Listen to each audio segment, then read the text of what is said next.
Okay, so next up here, we're gonna go ahead and go on to our next section, which is analyze geometric sequences in series. So last section, we talked about arithmetic sequences in series. It's a very popular type of sequence. We said it was kind of related to linear equations, right? Now this one is just kind of the next most popular type of sequence. It's called geometric sequence. I will tell you that although arithmetic and geometric are the two most popular types of sequences, there are a lot of sequences that don't fall into either one of those categories, okay? So don't think that everything has to be either arithmetic or geometric, even though those are the two most popular. There's a bunch of sequences that are kind of neither, okay? And that's okay.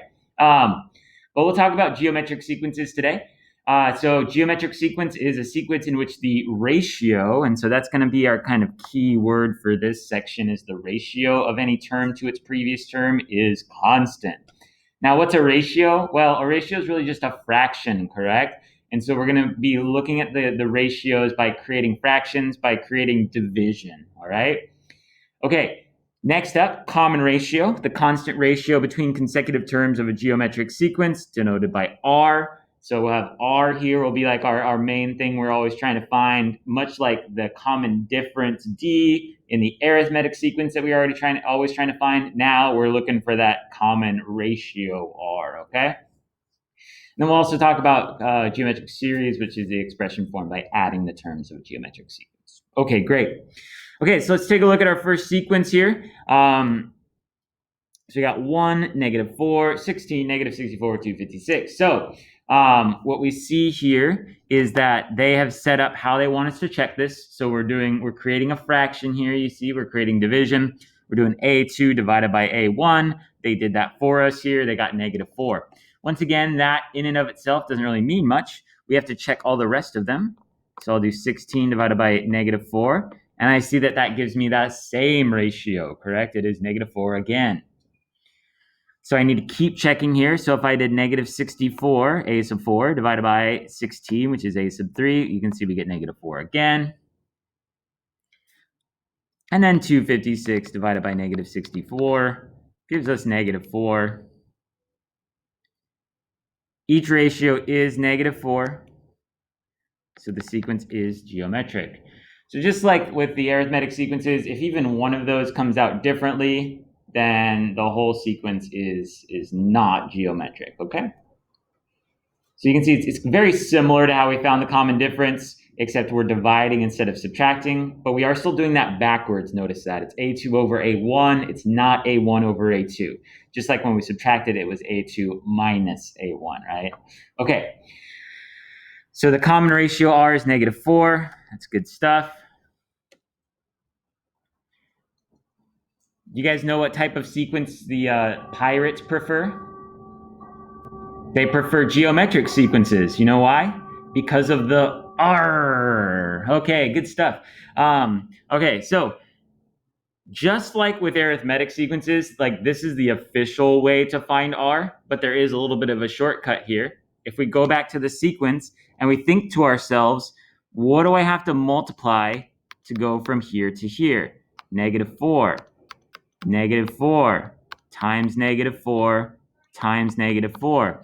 If you can get from each term to the next term with consistent multiplication, then that is a geometric sequence and that number is your R. Now, quick note here. What if you can get from one term to the other with consistent division? Well, I'll tell you right now, that is going to be arithmetic if you can do consistent division, but the R is a little trickier to figure out. Not that much trickier, just a little bit trickier. And we're going to do that on our very next question, okay? So hold that thought about consistent division. I'll tell you once again, it is geometric, but the R is a little trickier, okay? Let's finish this one though. So let's write our recursive formula. So we're going to say a sub n equals a sub n minus 1 times -4. You could technically put that -4 in front of the a sub n minus 1, like -4 a sub n minus 1, because we know that means multiplication 2. It doesn't really matter, okay? And we know with the recursive formula, we must also state what is a sub 1. So in this case, a sub 1 is 1. Just the first term there, right?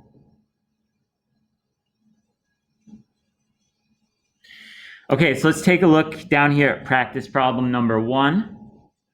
So this is the case where I was telling you about, where you can kind of see here something's being divided, right?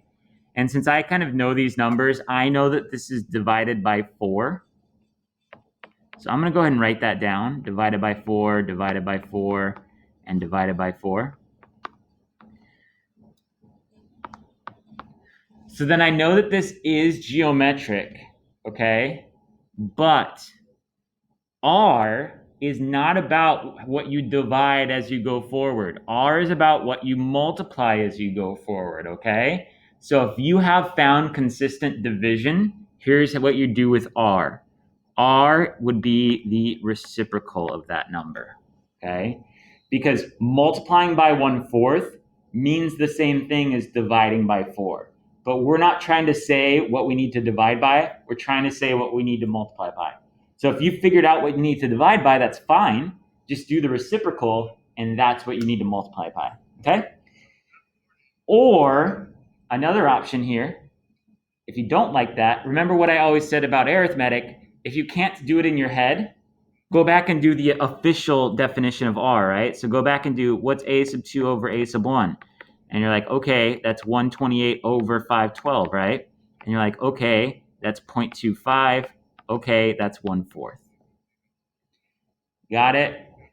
So if you can see that division, R is the reciprocal. If you cannot see the division, let's do our official definition, A2 over A1, A3 over A2, A4 over A3, okay? Okay, so let's go ahead and write our recursive formula here. So we say A sub n equals A sub n minus 1, and I'm just going to say times 1/4. Technically, for the recursive formula, you could say A sub n minus 1 divided by 4. That would work. But I like to just use R here. So we'll say times R, so times 1/4. And of course, we need to state what is A sub 1. There you go.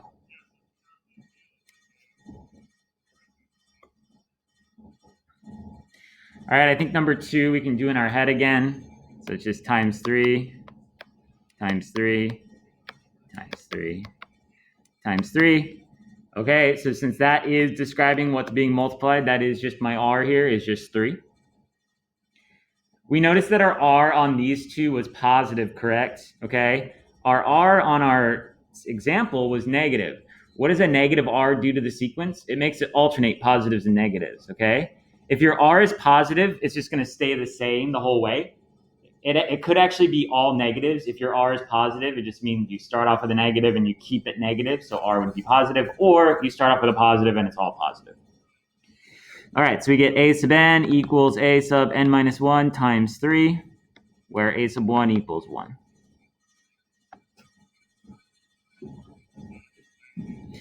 Great, so that's our recursive formula, but you guys probably noticed last section that we actually use the explicit formula a lot more, correct?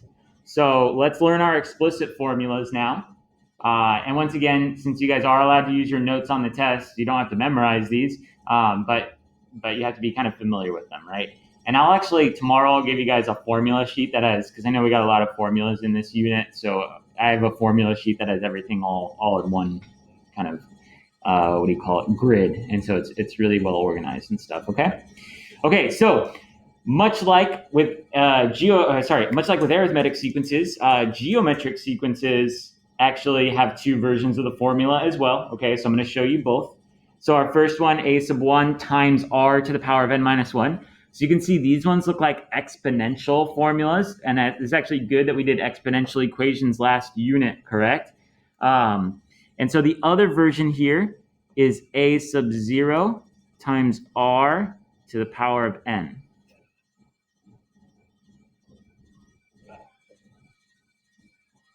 So both of these are correct, okay, and you're going to kind of switch back and forth based on the information given. So really, if you know what A sub 1 is, I would use the first one. If you know what A sub 0 is, I would use the second one. It's that simple, okay? I'm actually going to relate this. If you kind of remember when we did arithmetic sequences, We also had two versions of the formula. So our first one was a sub n equals d parentheses n minus 1 plus a sub 1. And then a sub n also equaled dn plus a sub 0, correct? So I actually think the two versions of our geometric formula are related to the two versions of our arithmetic formula if you look at it. Now, there are different types of formula. The arithmetic ones you can see are linear, whereas the geometric ones are exponential. You can see the n and the n minus 1 is in the exponent. But check this out. When you're using a sub 1 as your given information, it's n minus 1 up here in the exponent, correct? And when you're using a sub 1 down here, it's n minus 1 in the parentheses. So a sub 1 kind of goes with n minus 1. Whereas when I'm using a sub 0, the exponent is just n. And when I'm using a sub 0 here, the common difference is just multiplying by n. So it's kind of like when I change from a sub 0 to a sub 1, since I'm increasing that by 1, I have to like subtract 1 from the other end. Do you see that? That's how I kind of think about it, okay? So that's, I don't know, I like that. I think that's cool. All right, so let's use these formulas now on some problems here. So let's take a look at our first one. So it says write a rule for the nth term of the sequence on the next page. Okay, so we need to figure out what r is. This one, I don't think I can do this one in my head, so I'm going to go ahead and divide a2 divided by a1. This comes out to negative 0.3 repeating, which I think most of us know is negative 1/3. My r is negative, which is, like I said, whenever it's alternating positives and negatives, it'll be a negative r. Okay, I'm going to go ahead and use my a sub 1 version of the formula. I'm going to use this one. Why am I going to use that one? Because I know what a sub 1 is, and I don't really know what a sub 0 is, correct?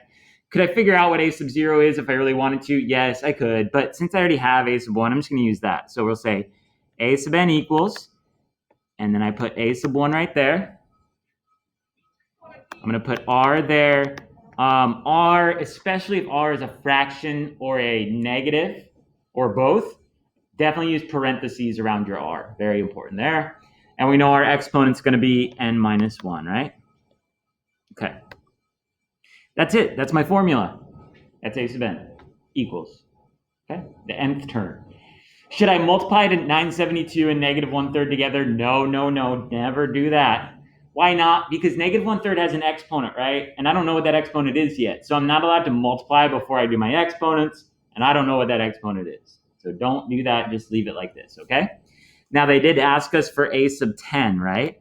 So if we want something like a sub 10, we know when we have our explicit formula, that's pretty easy. We just plug in 10 in for n. Wait a minute, Mr. Barry, you put a 9 up there. Yeah, I know. But I plugged in 10 for n. That exponent said 10 minus 1. What's 10 minus 1? Oh, let me check my calculator. Watch here. 10 minus 1. Oh, it's 9. So I put a 9 up there. Now my calculator watch actually doesn't do exponents very well, so I'm going to go ahead and use my scientific calculator here. So 972 parentheses negative 1/3 to the power of 9. And I get a sub 10 is about equal to negative 0.049. Now, all scientific and graphing calculators have a way to change decimals into fractions. I'd recommend that you just Google search your model and then say decimal to fraction, because every calculator is kind of different, and I'll bet you can figure that out. So on my calculator, I can see it comes out to negative 4/81. So WebAssign will take either one of those answers. I am a fraction guy, just because I think it's more precise, like negative 0.049. You can see I did the squiggly equals there because I rounded it, and I don't know. I'm OCD about that, but I'm like, oh, that's not actually negative 0.049. There's more decimals after that I'm leaving off, and that drives me nuts, but I'm a weirdo, so that's why I like the fractions. Okay, cool. Okay, let's do one more here, and then we're going to take a break. All right, so the next one here, you can see they've given us other information. Okay, so I'm just going to write down here a sub n equals a sub 1. They told me that r was 3, but they didn't tell me what a sub 1 is on this case, right? So what I'm going to do in these cases is I'm just going to plug in the 3 and the negative 18 like a point, correct? So the negative 18 is kind of like our y value. That goes out front. I still don't know what a sub 1 is. The 3 is kind of like our x value, so I'm going to plug that in there. If I'm only missing one variable, which you can see I am now, I can always solve for it, right? So this is going to be 3 squared times a sub 1 equals negative 18. I would divide by 9, because that's what 3 squared is, correct? So negative 2 equals a sub 1. And so now I have my formula, a sub n equals negative 2 times 3 to the power of n minus 1. Beautiful.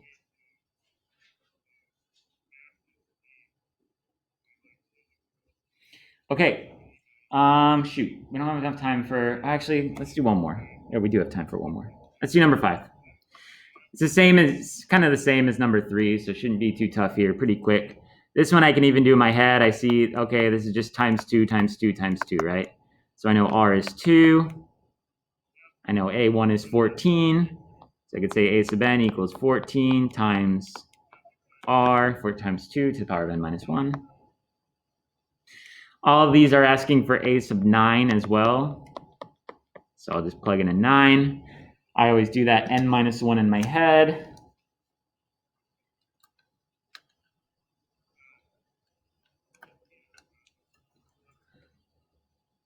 So a sub 9 is 3, 5, 8, 4. All right.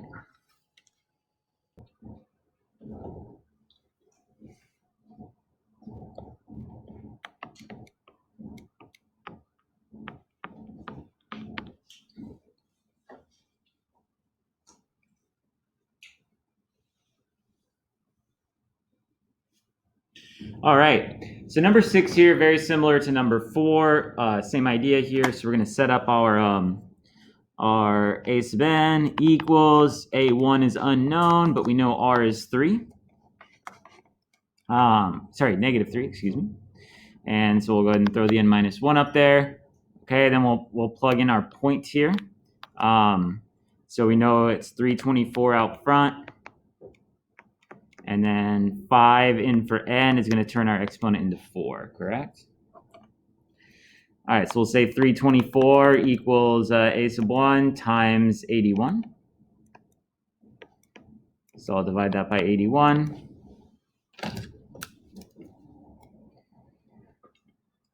And that sounds like 4. So we get a sub n equals 4 times negative 3 to the power of n minus 1 as our formula. And again, it asks for a sub 9, so we'll go ahead and do a sub 9 here. 4 times negative 3 to the power of 8. Once again, make sure when you have negative numbers with an exponent, use parentheses there. So a sub 9 would be 2, 6, 2, 4, 4. Easy peasy. All right, number 7, I could do it the same way. I'm going to do it a little bit differently. It's actually going to be easier for us, and it's going to help us out with number 8. So for number 7, what I'm going to go ahead and do, I'm just going to draw a line that says a sub 2, and I'm going to put 15 there. And since that's so close to a sub 1, I think I can just figure out what a sub 1 is, right? So I know that r is 3, so I have to multiply by 3 as I go forward. So I can divide 3 going backwards, and so clearly a sub 1 has to be 5 then, right? In order for me to multiply by 3 and get 15, I'd have to have a 5 there. Does that make sense? Okay. So I could have done it like I did number 6, but that to me looked easier. I would do that if it's a sub 2, since that, like I said, that's so close to a sub 1. So then our formula will be a sub n equals 5 times 3 to the power of n minus 1. And then a sub 9 5 times 3 to the power of 8, which would be 32805.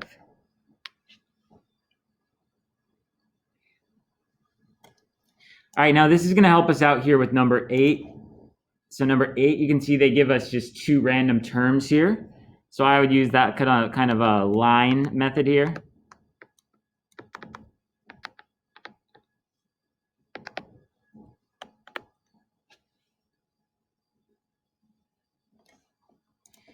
Okay, and there is another way to do this that's a lot trickier. What I would do is I would just do this and then do kind of a guess and check. So I'm thinking, what do I have to multiply or divide by to get from 72 to -9 in like 3 steps? Okay, well, first of all, I think this would be division, right? Because the absolute value of the numbers are getting smaller. I think that's to be a negative number since I end up with a negative number. So I'm going to go ahead and try out dividing by -3. We're going to see how it works. So 72 divided by -3, I get -24. I divide that by -3 again, I get +8. If I divide that by -3 again, am I going to get -9? No, okay, so -3 was not the correct number. All right, well, what was it? Was it too big? I would say yes. I divided by a number that was too big, right? So let's try a different number. Let's try this time -2. All right, so 72 divided by -2, -36. Divided by -2 again is +18. Divided by -2 again gives me -9, okay? So then I would say that R is actually, since I'm dividing by -1, 2, since I'm dividing by -2, remember R would be the reciprocal of that, so R would be -1/2. All right, and then I can also kind of follow this pattern backwards to find a sub 1. So since I'm dividing by -2 going to the right, I would be multiplying by -2 going to the left. And so this would have to be -144. So I could say a sub n equals -144 times -1/2 to the power of n minus 1.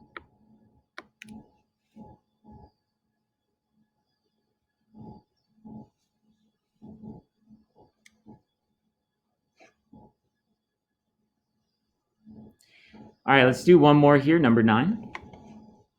Okay, so in this sequence, which number term is 2187? Oops. So I'm going to go ahead and figure out the sequence. So it looks like it's multiplying by 3 as we go along. So R equals 3. So I can say a sub n equals 1/9 times 3 to the power of n minus 1. So it's asking me what n is if a sub n is 2187. So I'm going to plug in 2187 out front. And we're going to solve for n.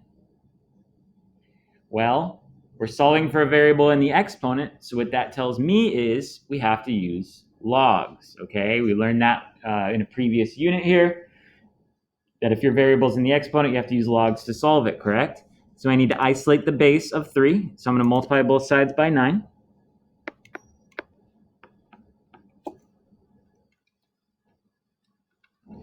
So I get 19,683 equals 3 to the power of n minus 1. Now I can switch it into log form. So log base 3 of 19,683 equals n minus 1.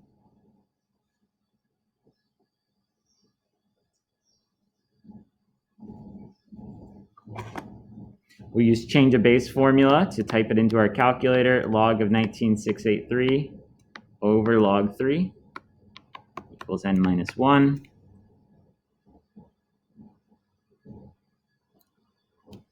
And then I'll type that in the calculator. Log of 19,683 divided by log 3 is 9 equals n minus 1. So that would mean that that is the 10th term. All right.